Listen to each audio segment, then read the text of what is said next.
Good morning. ಈ ಕ್ಯಾಬ್ಗೆಲ್ಲ ಬಹಳ ಜಲ್ದಿ ಎದ್ಬಿಟ್ಟಿದ್ದೀರಿ ಇವತ್ತು ಬೆಳಿಗ್ಗೆ.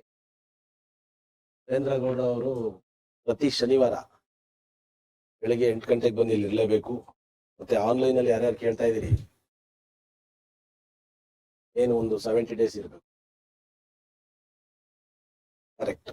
ಎಷ್ಟೋ ಜನ ನೋಟಿಫಿಕೇಶನ್ ಬರ್ಲಿಲ್ಲ ಅಂತ ಜರ್ನಿ ಬಿಟ್ಟು ಹೋಗಿದ್ದೀರಿ. ಎಷ್ಟೋ ಜನ ತಮ್ಮ ಜಿಲ್ಲೆಗಳಿಗೆ ಹೋಗಿದ್ದಾರೆ, ಎಷ್ಟೋ ಜನ ಕೆಲ್ಸಕ್ಕೆ ಸೇರ್ಕೊಂಡಿದ್ದಾರೆ, ಎಷ್ಟೋ ಜನ ಮದುವೆಗಳಾಗಿದ್ದಾರೆ.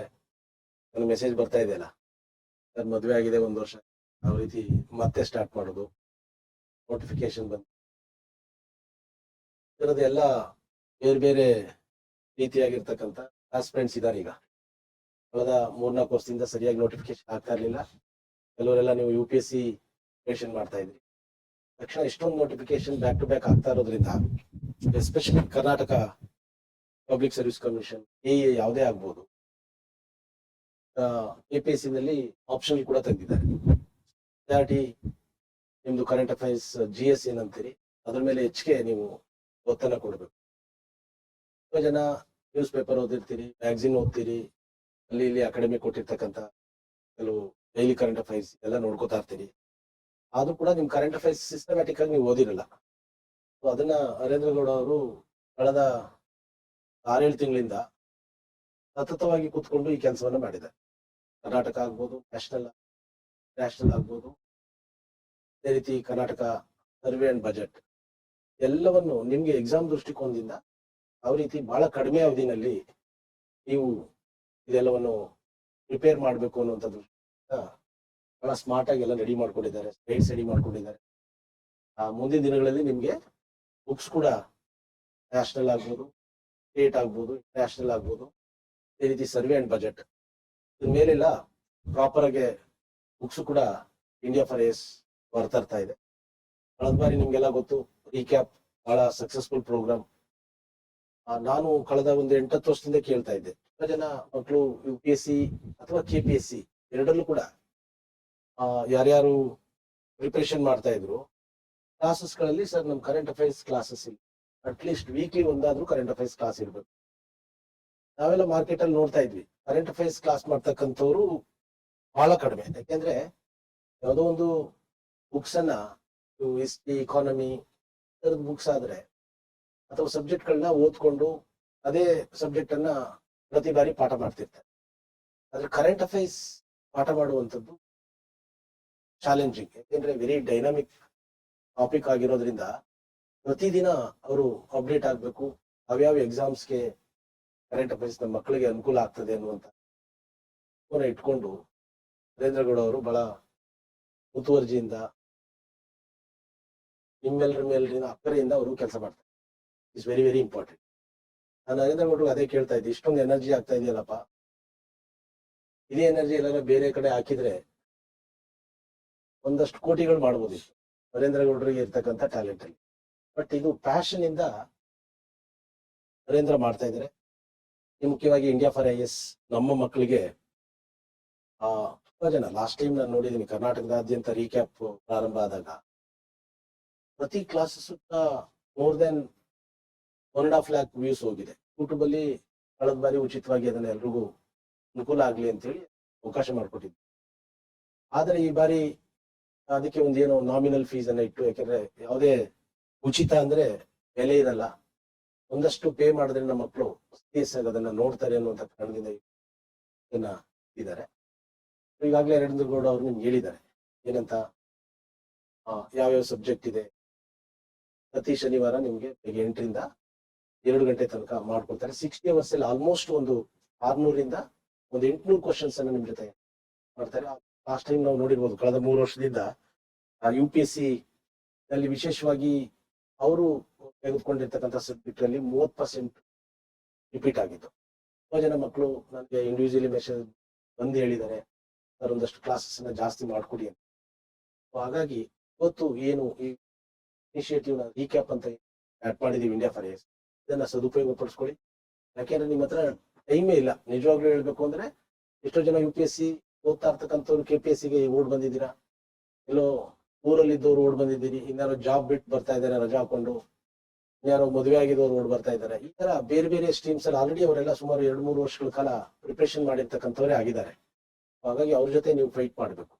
PSC ಇಂಟರ್ವ್ಯೂ ಕೊಟ್ಟಿರ್ತಕ್ಕಂಥ 2-3 ಮೈನ್ಸ್ ಬಂದಿರ್ತಕ್ಕಂಥ, ಈ ರೀತಿ ಲಾಸ್ಟ್ ಟೈಮ್ APSC ಇಂಟರ್ವ್ಯೂ ಕೊಟ್ಟಿರ್ತಕ್ಕಂಥ, APSC ನಲ್ಲಿ ಏನು ಮೈನ್ಸ್ ಬಂದಿರ್ತಕ್ಕಂಥ, ಕಳೆದ 3-4 ವರ್ಷದಿಂದ ಸತತವಾಗಿ ನಮ್ಮ ಚಂದ್ರ ಲೇಔಟ್ ಬಾಕ್ಸ್ ಆಗ್ಬೋದು, ಬೇರೆ ಬೇರೆ ಎಲ್ಲಿ ಹಬ್ ಇದೆ ಅಲ್ಲೆಲ್ಲ ಸ್ಟೂಡೆಂಟ್ಸ್ ನೋಟಿಫಿಕೇಶನ್ ಬರಲಿ ಅಂತೇಳಿ ಒಂದು ಪ್ರಿಪರೇಷನ್ ಅನ್ನ ಬಹಳ ಇಂಟೆನ್ಸಿವ್ ಆಗಿ ಮಾಡ್ತಿದ್ದಾರೆ. ಹಾಗಾಗಿ ನೀವು ಇಲ್ಲಪ್ಪ ನಾನೇನೋ ಡೈಲಿ 3 ಗಂಟೆ ಓದ್ದೆ 2 ಗಂಟೆ ಓದ್ ಆಗಲ್ಲ, ವರ್ಕ್ ಆಗಲ್ಲ. ಪ್ರತಿನಿತ್ಯ ನೀವು ಈಗ ತಪಸ್ ಮಾಡ್ಲೇಬೇಕು. ದಿನಚರಿ ಬಹಳ ಡಿಸಿಪ್ಲಿನ್ ಇರಬೇಕು. ಬಹಳ ರಾಕ್ಷಸರ ತರ ಕೆಲಸ ಮಾಡ್ಬೇಕು ಈಗ ವೆರಿ ಡೇ. ಇಲ್ಲ ಅಂದ್ರೆ 75-80 ದಿನದಲ್ಲಿ ನೀವು ಪ್ರಿಲಿಮ್ಸ್ ಅನ್ನ ಅಟೆಂಡ್ ಮಾಡಬೇಕು. ಯಾಕೆಂದ್ರೆ ಈಗ ಆಲ್ರೆಡಿ ಈ ಇಂಡಿಯಾದಾದ್ಯಂತ ಎನಿ ರಿಕ್ರೂಟಿಂಗ್ ಏಜೆನ್ಸಿಗೆ ಮೊನ್ನೆ ಪಾರ್ಲಿಮೆಂಟ್ ಅಲ್ಲಿ ಬಂದಿರತಕ್ಕಂಥ ಆಕ್ಟ್ ಬಹಳ ಸೀರಿಯಸ್ ಆಗಿ ತಗೊಂಡಿದೆ. ಎನಿ ಗವರ್ಮೆಂಟ್ಸ್, ಮುಖ್ಯಮಂತ್ರಿಗಳು ವಿಶ್ವಾಸ ಸಭೆ ಮಾಡ್ತಾ ಇದ್ದಾರೆ. ಯಾವುದೇ ರಿಕ್ರೂಟ್ಮೆಂಟ್ ಆದ್ರೂ ಕೂಡ ತೊಂದರೆ ಆಗ್ಬೋದು ಸರ್ಕಾರಗಳಿಗೆ ಅಂತ ಸರ್ಕಾರಗಳು ಎಚ್ಚೆತ್ಕೊಂಡಿದೆ. ಮುಂದಿನ ದಿನಗಳಲ್ಲಿ ಆತರ ಆಗೋದು ಬಹಳ ಕಷ್ಟ ಇದೆ. ಆ ಕಾರಣದಿಂದ ನಿಮ್ಮ ಜನರೇಷನ್ಗೆ ಒಂದು ಪಾರ್ಲಿಮೆಂಟ್ ಅಲ್ಲಿ ಒಂದು ಬಹಳ ಸ್ಟ್ರಾಂಗ್ ಆಕ್ಟ್ ಬಂದಿದೆ. ಹಾಗಾಗಿಲ್ಲ ಅದ್ ನಡೆಯುತ್ತೆ ಇದ್ ನಡೆಯುತ್ತೆ ಏನೇನೋ ಗ್ರಂಥಿಗಳಿಗೆ ಕಿವಿಗೊಡದೆ ನಿಮ್ಮ ಪ್ರತಿಭೆ ಮೇಲೆ, ನಿಮ್ಮ ಒಂದು ಏನು ಪರಿಶ್ರಮದ ಮೇಲೆ ವಿಶ್ವಾಸ ಇಟ್ಕೊಂಡು ನೀವು ಯಾವುದೇ ಎಕ್ಸಾಮ್ ಬರೆದ್ರು ಕೂಡ ಸಕ್ಸಸ್ ಇದೆ. ರೈಟ್ ಟೈಮಲ್ಲಿ ನೋಟಿಫಿಕೇಶನ್ ಬರ್ತಾ ಇದೆ. ಅದೇ ಟೈಮಲ್ಲಿ ನೀವೆಲ್ಲ ಪ್ರಿಪರೇಷನ್ ಮಾಡ್ತೀವಿ. ಕಳೆದ 2 ವರ್ಷದಿಂದ ಎಷ್ಟೋ ಜನಕ್ಕೆ ಏಜ್ ಬಾರ್ ಆಗಿದೆ, ಎಷ್ಟೋ ಜನಕ್ಕೆ ಅಟೆಂಪ್ಟ್ಸ್ ಮುಗಿದಿದೆ.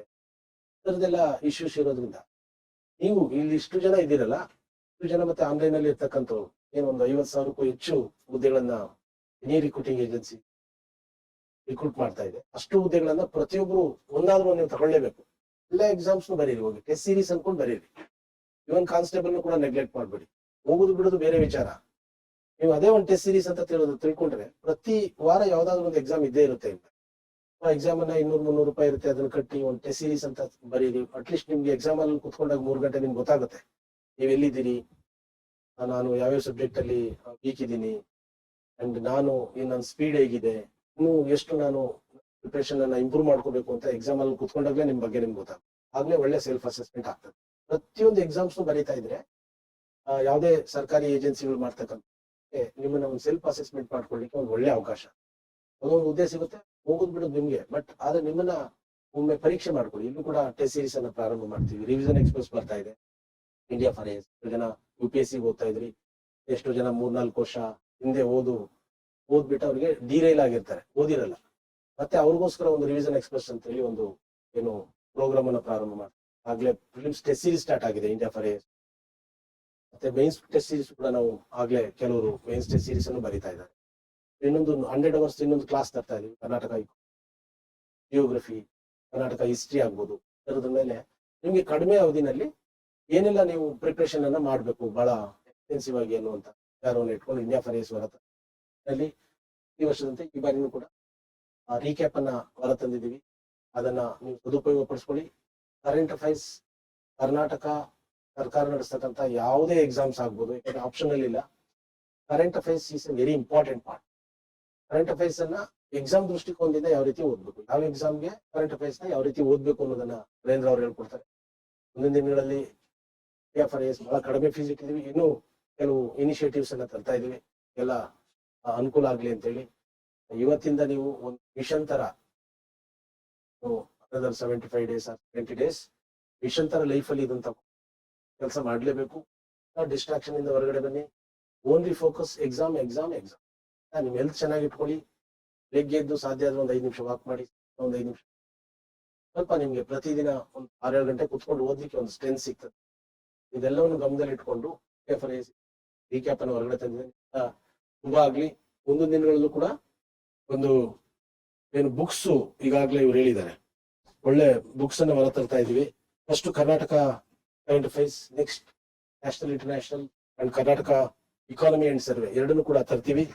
ಅದಕ್ಕೇನೋ ಬಹಳ ನಾಮಿನಲ್ ಫೀಸ್ ಅನ್ನೇನೋ ಇಡ್ತಾ ಇದೀವಿ. ಯಾಕೆಂದ್ರೆ ನಿಮ್ಮ ಹತ್ರ ಇದು ಕೈಪಿಡಿ ಇದ್ರೆ ಯಾವುದೇ ಎಕ್ಸಾಮ್ಸ್ ಅನ್ನ ನೀವು ಪಾಸ್ ಮಾಡಿ, ಯಾವುದೇ ಎಕ್ಸಾಮ್ಸ್ ಅನ್ನ ನೀವು ಫೇಸ್ ಮಾಡಿ, ಆಗ್ಬೋದು FDA ಆಗ್ಬೋದು, ಎಲ್ಲರದ್ದು ನೀವು ಸ್ಯಾಲರಿಗಳು ತಗೊಂಡ್ರೆ ಆಲ್ಮೋಸ್ಟ್ ನಿಮ್ಗೆ ಏನ್ KS ಆಫೀಸರ್ಸ್ಗೂ ನಿಮ್ಗೂ ಏನು ಒಂದು 15-20 ಸಾವಿರ ವ್ಯತ್ಯಾಸ ಇರುತ್ತೆ. ಏನು ಯೂಸ್ ಡಿಫ್ರೆನ್ಸ್ ಏನ್ ಇರಲ್ಲ. ಹಾಗಾಗಿ ಸರ್ಕಾರದ ಭಾಗ ಆಗ್ಬೇಕು ಅಂದ್ರೆ ನೀವು ಕರೆಂಟ್ ಅಫೈರ್ಸ್ ಅನ್ನ ತಿಳ್ಕೋಬೇಕು. ಆ ಕಾಲದ ಬುಕ್ಸ್ ಅನ್ನು ಕೂಡ ನಾವು ಹೊರ ತರ್ತಾ ಇದೀವಿ. ಇವತ್ತು ಮಧ್ಯಾಹ್ನ ಒಂದು ನಮ್ದು ಮೀಟಿಂಗ್ ಇದೆ. ಒಟ್ಟು 3 ಬುಕ್ಸ್ ಇರುತ್ತೆ. 3 ಬುಕ್ಸ್ಗೆ ಇಷ್ಟೊಂದು ಫೀಸ್ ಅಂತ ಹೇಳಿ ಇಟ್ಟಿರ್ತೀವಿ. ಅದನ್ನ ನೀವು ತೆಗೆದುಕೊಂಡು ಹೋಗ್ಬೋದು ಯಾರು ಬೇಕಾದ್ರೂ. ಈ ಒಂದು ಏನು ಇನಿಷಿಯೇಟಿವ್ಸ್ ಏನಿದೆ ಅದನ್ನ ನೀವೆಲ್ಲ ಸದುಪಯೋಗ ಪಡಿಸ್ಕೊಳ್ಳಿ ಅಂತ ಹೇಳ್ತಾ ಎಲ್ರಿಗೂ ಒಳ್ಳೇದಾಗ್ಲಿ. ಆಯ್ತಾ? ಏನಾರಿದ್ರೆ ನೀವು ಬಂದು ಕೆಳಗಡೆ ಆಫೀಸಲ್ಲಿ ನಿಮ್ಮ ಏನಾದ್ರು ಹೇಳೋದಿದ್ರೆ ಅಥವಾ ನಿಮ್ಮ ಯಾವ್ದಾದ್ರು ಗ್ರೀವಿಯನ್ಸಸ್ ಇದ್ರೆ ಕೇಳ್ಬೋದು. ನಾನು ಯಾವಾಗ್ಲೂ ಇಲ್ಲೇ ಇರ್ತೀನಿ.